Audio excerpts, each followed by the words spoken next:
सुबह सुबह सुमित्रा खुद ही अपने लिए चाय बनाती है क्योंकि सुमित्रा की बहू नेहा इतनी आलसी थी कि उसे उठने में बहुत ही जोर आता था। सुमित्रा की बहू नेहा से सुमित्रा इतनी परेशान हो चुकी थी कि अब तो वहाँ अपने बेटे की दूसरी शादी करवाने तक की जिद करने लगी थी। लेकिन उसका बेटा राहुल कहाँ ही सुनने वाला था। एक दिन सुबह सुबह सुमित्रा की दोस्त उसके घर आती है। अरे वाह सुमित्रा, मैंने सुना है कि तेरी बहू बेहद ही खूबसूरत है। सारे गांव वाले और सारे शहर वाले सभी तेरी बहू की काफ़ी ज़्यादा तारीफ़ करते हैं।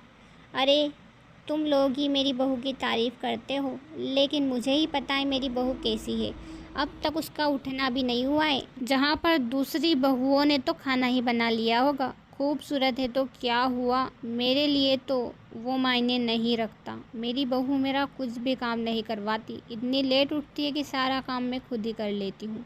बेचारी सुमित्रा खुद ही घर का सारा काम करती थी और घर का सारा काम करने के बाद ही नेहा उठती थी। अब सुमित्रा बुढ़ापे में करे तो करे क्या। बहू से एक दिन कहती है, अरे बहू थोड़ी जल्दी उठ जाया कर। सारी बहुएं आस पड़ोस की खाना बना लेती है, मैं खुद ही खाना बना लेती हूँ, तब जाकर तो तू उठती है। मुझे तो समझ ही नहीं आता आखिर इतनी नींद आती कहाँ से तुझे। अरे माँ जी अब क्या बताऊँ, मैं रात को सोती हूँ, सुबह कितनी ही उठने की कोशिश कर लूँ, लेकिन मेरी नींद खुलती ही नहीं है। अब माँ जी इसका मैं क्या करूँ, मुझे तो कुछ समझ ही नहीं आ रहा है। डॉक्टर को भी कितनी बार दिखा दिया, लेकिन मेरी नींद खुलती ही नहीं है। सुमित्रा अपनी बहू को समझा समझा कर थक चुकी थी, लेकिन नेहा कहाँ समझने वाली थी। फिर भी वह सुबह के 12 बजे ही उठती थी। एक दिन सुबह सुबह राहुल ज़ोर ज़ोर से चिल्लाता है, अरे नेहा जल्दी से मेरा टिफ़िन लगा दो, आज ऑफिस में ख़ास मीटिंग है, जल्दी लगा दो, उठो जल्दी उठो। लेकिन यहाँ पर नेहा कहाँ उठने का नाम ले रही थी। नेहा उठकर कहती है, आप टिफ़िन माँ जी से लगवा लो, अभी मेरी नींद पूरी नहीं हुई है, मैं 12 बजे ही उठूँगी। नेहा यहाँ कहकर फिर से सो जाती है। अब राहुल अपना सिर पटक कर चिल्लाता है, हे भगवान ये कैसी बीवी मिली है, जहाँ पर लोगों की बीवियाँ सुबह जल्दी उठ उठ कर चाय नाश्ता टिफ़िन सब लगा देती है, यहाँ पर मेरी बीवी मेरे लिए टिफ़िन तो दूर की बात उठना ही नहीं चाहती है। राहुल अपनी माँ के पास जाता है और कहता है, माँ मेरे लिए टिफ़िन लगा दो। नेहा तो उठने का नाम ही नहीं ले रही है, मैं ज़ोर ज़ोर से कब का चिल्ला रहा हूँ उसके कान के पास, लेकिन वहाँ सुन ले फिर तो क्या ही हो जाए। सुमित्रा अपने बेटे से कहती है, बेटा मैंने सोचा था कि शादी कर कर तू ऐसी बहू लाएगा जो मेरा सारा काम छुड़वा देगी, लेकिन ऐसी बीवी लाया है तू कि उसने मेरा काम तो नहीं छुड़वाया और काम बढ़वा ही दिया है। गुस्से में सुमित्रा किचन में जाती है, अपने बेटे के लिए टिफ़िन लगाकर उसे दे देती है। यहाँ पर राहुल ऑफिस चला जाता है। 12 बजे नेहा उठती है और सारा काम देखती है तो हो चुका था। नेहा खाना खा रही थी कि सुमित्रा आती है, हाँ हाँ खा ले, बिना काम के तो तुझे खाना मिल रहा है। सुबह 12 बजे उठती है और रात को इतनी जल्दी सो जाती है। अब यहाँ पर मुझे समझ ही नहीं आ रहा है कि तेरी नींद का हम क्या करें। राहुल भी बेचारा टिफ़िन की कह कह कर चला गया, लेकिन भला तेरी नींद कब खुलने वाली थी। तुझे इतनी भयंकर नींद जो आती है, आखिर इतनी नींद तू लाती कहाँ से है। बेचारी नेहा अब क्या ही कहती, क्योंकि नींद की उसकी बीमारी की वजह से वह खुद ही परेशान थी। वह खाना खाए बिना ही अपने कमरे में चली जाती और अपनी माँ से कहती है, माँ मुझे समझ ही नहीं आ रहा कि मुझे इतनी नींद क्यों आती है। 12 बजे उठती हूँ फिर भी लगता है कि सोई ही नहीं हूँ। अब भी देखो मुझे ज़ोर से नींद आ रही है। अरे बेटा तेरी आदत सुधार ले, तुझे पता है यह आदत तुझ पर कितनी भारी पड़ सकती है। वो तो तेरी सास अच्छी है जो इतना सारा काम कर रही है, अगर दूसरी सास होती तो तुझे कब का भगा चुकी होती। मैंने तुझसे कितनी बार कहा है अपनी आदत सुधार ले, लेकिन तू अपनी आदत सुधारती ही नहीं है। अब माँ मैं क्या करूँ, मेरी आदत सुधारने की मैं पूरी कोशिश करती हूँ, लेकिन मेरी नींद खुलने का नाम ही नहीं लेती। सुबह भी मैं उठने की कोशिश करती हूँ, अलार्म भरती हूँ, लेकिन फिर भी मेरी नींद नहीं खुलती। अब मैं माँ इस नींद का क्या करूँ। उसकी माँ गुस्से में फ़ोन काट देती है। सुमित्रा ज़ोर ज़ोर से चिल्ला रही थी, अरे बहू मेरे लिए एक कप चाय तो बना दे। यहाँ सुनकर नेहा अपनी सास के पास जाती है।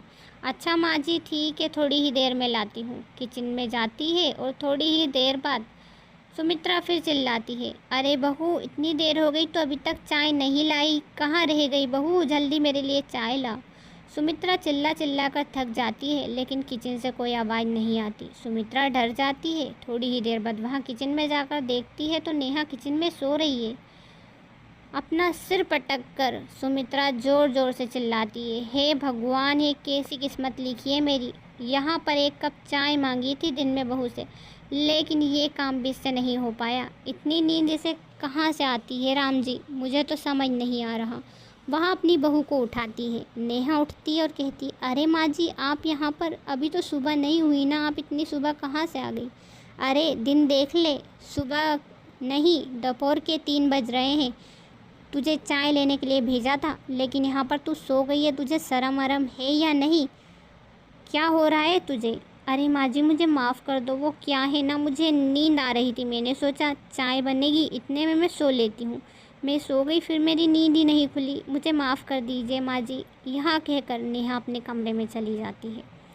सुमित्रा अब क्या ही करती, वहाँ भी अपने कमरे में चली जाती है। नेहा को इतनी नींद आती थी कि वहाँ रात तो रात, दिन में भी दिन भर ही सोया करती थी। इस बात से उसका पति राहुल और सास सुमित्रा बहुत ही परेशान थे, लेकिन वहाँ उसे समझा समझा कर थक चुके थे। सारे डॉक्टरों को दिखा दिया था, लेकिन फिर भी इसका कोई इलाज नहीं था। उसकी नींद ही पूरी नहीं होती थी। एक दिन की बात है जब सुमित्रा और राहुल ने सोचा, क्यों ना इसकी अकल ठिकाने पर लाई जाए।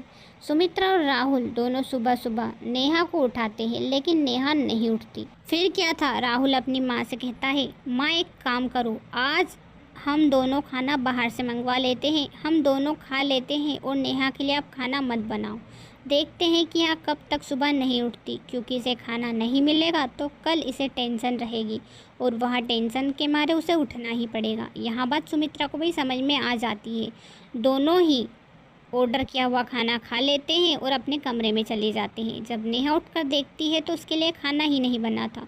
वह अपनी सास के पास जाती है, माँ जी, आपने मेरे लिए खाना नहीं बनाया क्या, मुझे काफ़ी ज़ोरों की भूख लगी है। अरे मैं तेरी क्या नौकरानी हूँ जो तेरे लिए खाना बनाऊँगी, तू खुद ही खाना बना ले, और क्या अब तेरे लिए अब मैं खाना बनाऊँगी। यहाँ कहकर सुमित्रा वहाँ से चली जाती है। नेहा को अब समझ आ जाता है कि अब सास उसके लिए खाना नहीं बनाएगी। वह खुद ही उस दिन अपने लिए खाना बनाती है और खा लेती है। दूसरे दिन भी सेम यही हरकत होती है कि नेहा को खाना बना नहीं मिलता। नेहा फिर भूखी खुद के लिए खाना बनाती है। इधर भूख लग रही थी, इधर खाना बनाना पड़ रहा था। अब नेहा खुद ही मन सोचती है, मुझे कल जल्दी उठने की कोशिश करनी पड़ेगी। यहाँ पर माँ जी मेरे लिए खाना भी नहीं बनाती, मुझे भूख लगती और खाना भी बनाना पड़ता है। कल से मैं जल्दी उठने की कोशिश करूँगी। अब इधर नेहा जल्दी उठने की कोशिश करती है। वहाँ सुबह के 10 बजे उठने लगती है। 10 बजे फिर उसे चाय नहीं मिलती। फिर नेहा धीरे धीरे करके सुबह के 8 बजे उठने लगती है और थोड़े ही दिनों में वहाँ खुद ही 6 बजे उठने लग जाती है। यहाँ देखकर राहुल और उसकी माँ सुमित्रा बेहद ही खुश थे। देखा माँ, मेरा आइडिया काम आया ना, जब इंसान पर लोड पड़ता है तो वह खुद ही जल्दी से उठने लगता है। यहाँ पर नेहा को कोई लोड ही नहीं था, क्योंकि सारा लोड तो आपने संभाल रखा था। अब नेहा खुद ही जल्दी उठेगी। थोड़े ही दिनों में नेहा जल्दी जल्दी उठने लगती है और सारा काम खुद ही निपटाने लगती है, क्योंकि उसकी सास सुमित्रा बिल्कुल भी काम नहीं करती थी।